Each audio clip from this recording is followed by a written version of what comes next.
Hi guys, Happy New Year. I am back to you guys with my very first video of 2014. Definitely a longer stretch between this video and the last as far as what I anticipated being able to post between that webcam video that I posted and now. But you know how life can just get in the way, and so I'm not going to continuously make excuses for the lack of videos, but just know I'm going to definitely make a serious effort here in 2014 to post on a more frequent basis. I wanted to come to you guys first thing with an update to low carb for all of those who are trying to kick off 2014 eating right. So if you're interested in hearing some updates about low carb diet and lifestyle, then definitely stay tuned. Alright, so for those who don't know, I've been living a low carb lifestyle for about 7+ years now. I did have a child in between starting low carb lifestyle and now. I am, in my early 30s, and for me personally, low carb has been the most realistic, long-term, effective weight loss eating diet that I can remember ever being on. And if you go back to some of my previous videos, I explain all of the other diets I've ever tried. I did play sports for a really long time. I was used to being in the gym on a regular basis. Running was not a problem for me. High impact cardio has never been a problem for me, but realistically, I did not see myself going to the gym 3 to 4 times a week for the rest of my life to try and lose weight. And so I started doing research and I learned about low carb, and here we are 7 years down the road, and I feel great. I feel that I look great as well in my clothes and out of my clothes, and I do feel healthy. So I'm going to explain to you guys what has changed along this journey from the last time that I gave you some low carb advice, give you some updates and also a list of things you may want to pick up at the grocery store the next time you are at the grocery store, if you're trying to decide if you're going to start this diet for yourself. And I'm also going to just show you where I am physically. I'm going to stand up for you guys here in a minute so you can see my size from now. See my size now versus the last time I think I posted, or the first time I posted a low carb video. Currently about a 2'4", closer to a size 4, well, probably at like a 2'3". I'm about 140 pounds at this point in time, so I think I've put on between maybe 5 to 7 pounds between the first low carb video that I did post. And I think some of that weight may have been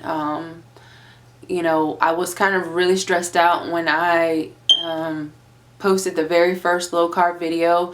Even though my eating habits are very similar to what they were before, I think I did tend to eat a lot smaller portions then versus now, and I did take in a lot more caffeine then versus now. So I have decreased my caffeine intake by probably 2 servings a day. Before, I was having like 2 gigantic cups of coffee. I would have one in the morning before I would go to work, and then I would have another one after I got to work, and that would tend to suppress my appetite somewhat. It also like keeps you jittery and keeps your heart sped up a little bit because of the caffeine. So I know that does contribute long term to weight loss, kind of the same way that the things inside of cigarettes do to people who smoke cigarettes. So I am happy with my size. I'm not wanting to gain or lose any weight. My weight is not fluctuating. I'm for the most part still eating what it is that I want to eat. And I do alternate now from Splenda to sugar. I go back and forth between the two just based on what's available and what it is that I'm craving for that day. I tend to eat sugar in my oatmeal in the morning time, and I tend to use sugar at home inside of my coffee, but for some reason when I get it at a McDonald's or I get in the cafeteria at work or something like that, I tend to put Splenda in there because it's kind of expensive. So that's a good tip for those out there who might be thinking, like the low carb diet does tend to be expensive, so you might want to use the Splenda in public and then use sugar at home if you can. I have switched my yogurt from, used to be like the regular yogurts, to Greek yogurt only because of the high protein. I have a list here of some items that I think you should pick up from the store.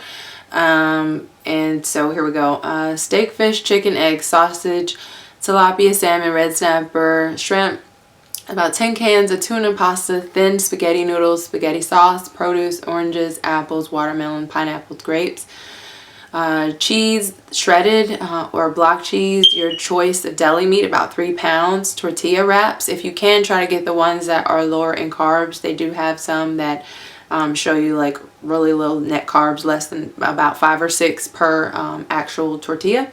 Onions, lettuce, carrots, tomatoes, peas, cabbage, collard greens, kale greens, taco shells, taco seasoning, ranch packet seasonings, 3 different salad dressing choices, mayonnaise, and with the salad dressing, get dressing other than Thousand Island. I think that kind of has a lot of sugar in it. So regular thin sliced bread, oatmeal, Greek yogurt only, nuts, pecans, peanuts, Splenda or Trevia packets, coffee and coffee creamer, sugar-free coffee creamer flavor of your choice, strawberries and Cool Whip, about 5 bags of spinach.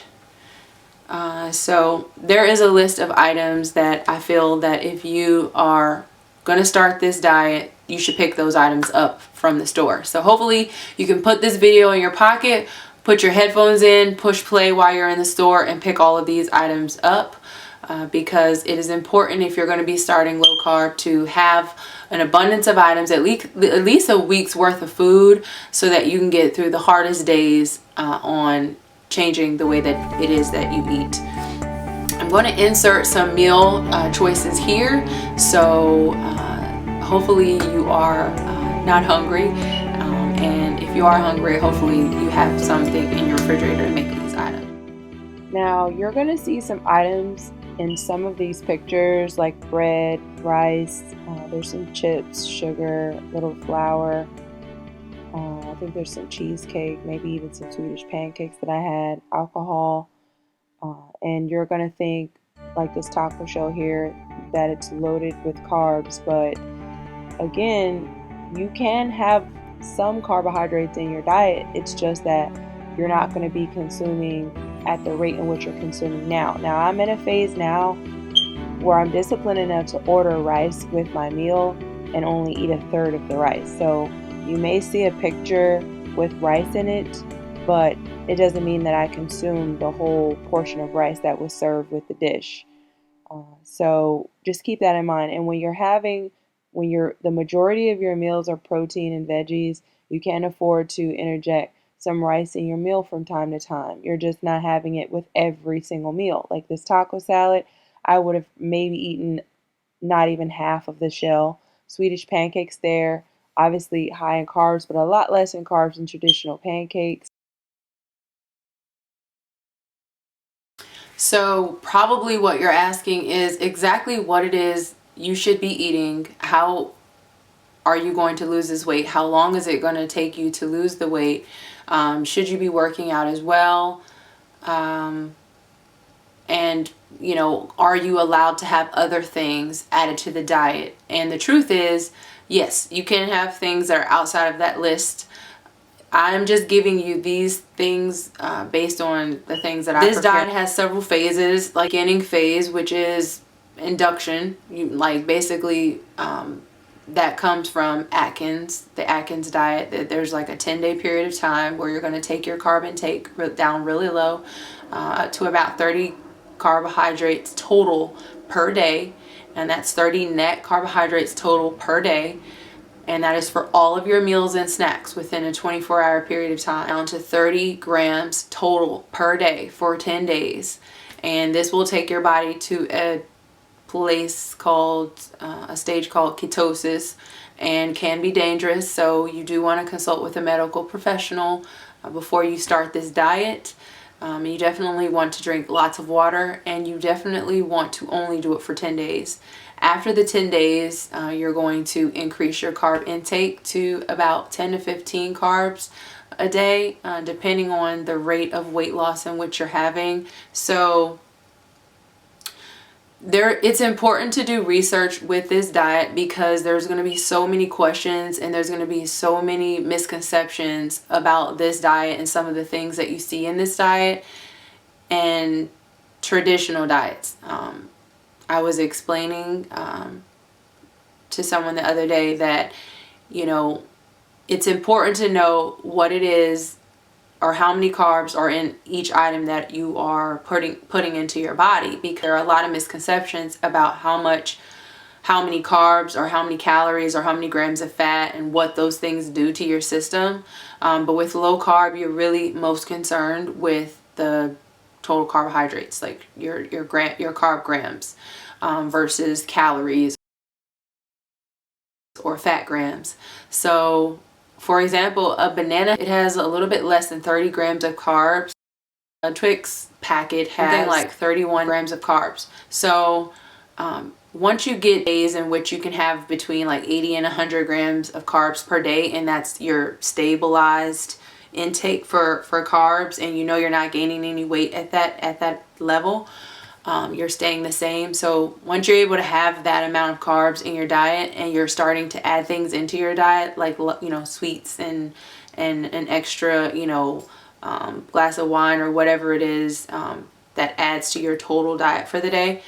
For example, if you were to take in the Twix pack, that 30 carbs versus the 27 in the banana, for me personally, like, there are going to be times where I crave a banana, but there are going to be times that I crave a Twix. So the average person would think that the banana obviously is a healthier choice, but in terms of carbohydrates and sugar, sugar is sugar. So your body doesn't know the difference if you put the sugar from the banana into your system or you put the sugar in your body from the Twix. It's going to basically process it the same. So for someone on a long-term diet, knowing that you have the option to choose the banana or the Twix at times, it's a more realistic diet than being on something that requires you to have 2 shakes a day and only 1 meal, and your snack is like this big, you know. So it's really, really important, I won't stress this enough, to do your research on how many carbs are in things that you're putting into your system. In general, you can have as much meat and vegetables as you want in your 3 to 5 meals that you're going to have a day for the first 10 days. So you can have as much meat as you want, as much cheese as you want, as much vegetables, as many vegetables as you would like to intake. Breakfast, for the most part, you're going to be consuming eggs and some type of meat. You can have a little bit of oatmeal, not too much, because again, you want your net carbs to be around 30.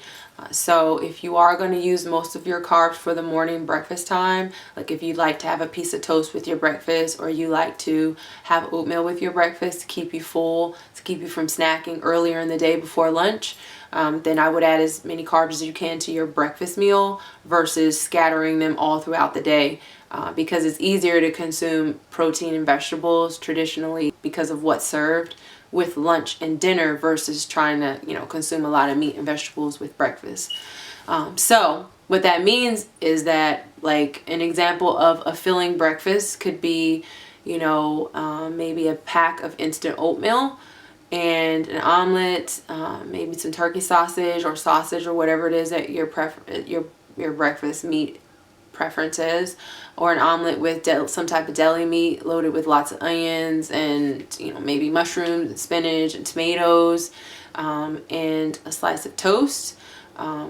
Or I'm saying but it can be or. You can substitute all of these things. And so if you want to decide to say, I'm going to have 15 to 20 of my total carbs for the day included in my breakfast, you can do that. And then for your dinner and your lunch, you make sure that those are mainly just meat and vegetables only.